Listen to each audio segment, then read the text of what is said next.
Halo teman-teman, pada video kali ini kita masih membahas bab bukti tidak langsung dan kesejajaran. Video kali ini adalah lanjutan dari video sebelumnya, disimak baik-baik ya.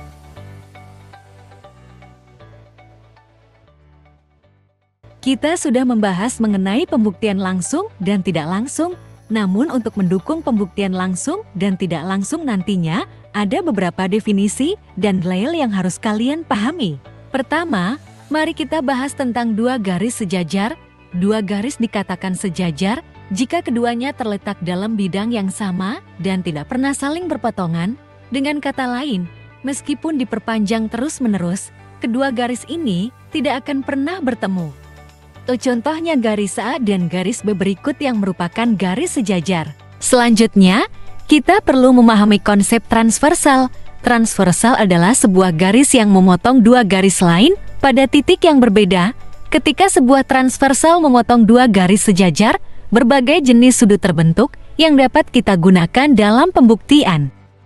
Contoh garis transversal adalah gambar berikut ini karena garis N yang membagi garis L dan M pada dua titik. Kemudian, apakah garis A berikut ini merupakan garis transversal? Dari definisi garis transversal, maka kita simpulkan bahwa garis A bukan garis transversal karena garis A hanya membagi garis B dan C pada satu titik.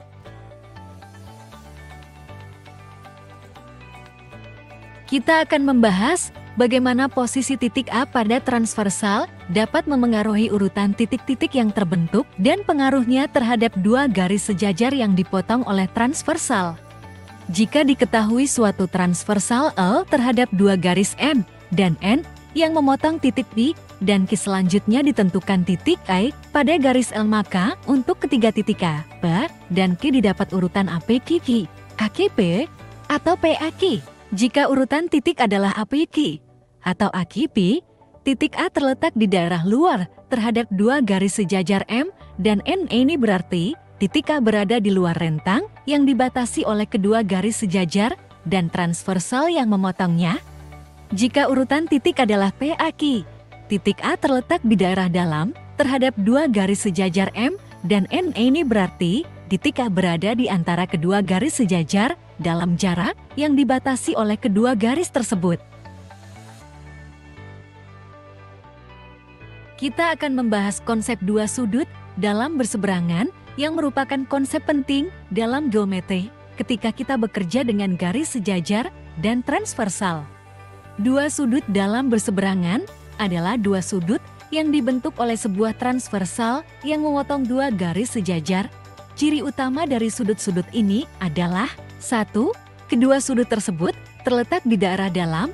Ini berarti kedua sudut berada di antara dua garis sejajar yang dipotong oleh transversal. 2. Kedua sudut terletak pada sisi yang berlawanan dari transversal. Ini berarti jika satu sudut berada di sisi kiri transversal, sudut lainnya berada di sisi kanan transversal. 3. Kedua sudut terletak pada titik sudut yang berlawanan. Ini berarti sudut-sudut ini tidak saling berdekatan, melainkan terletak pada posisi yang berseberangan. Contoh sudut dalam berseberangan adalah sudut 1 dan sudut 7.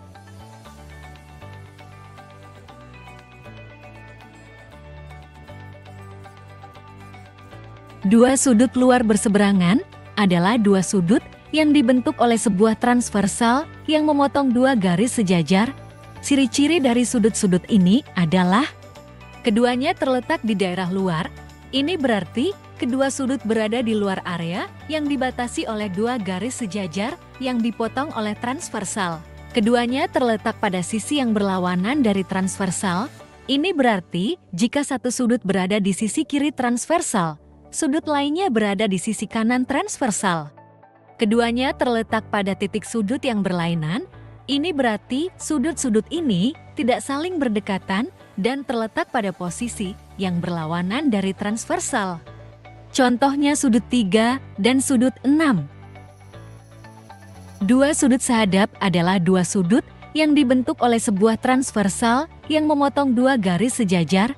Ciri-ciri dari sudut-sudut ini adalah: kedua sudut memiliki titik sudut yang berlainan. Ini berarti sudut-sudut ini terletak pada titik sudut yang berbeda yang terbentuk oleh transversal dan garis sejajar. Satu sudut terletak di daerah luar dan yang lainnya di daerah dalam.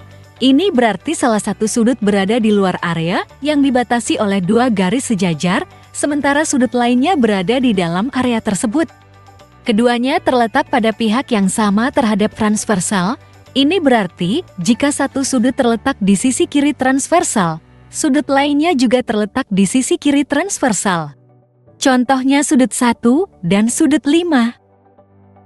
Kita akan membahas beberapa dalil dan postulat penting dalam geometri yang berkaitan dengan garis sejajar dan transversal. Dalil 23 menyatakan bahwa jika dua garis dipotong oleh transversal sehingga sudut dalam berseberangan kongruen, maka kedua garis tersebut sejajar. Dalil 24, jika dua garis dipotong oleh transversal sehingga sudut-sudut yang sehadap kongruen, maka kedua garis tersebut sejajar.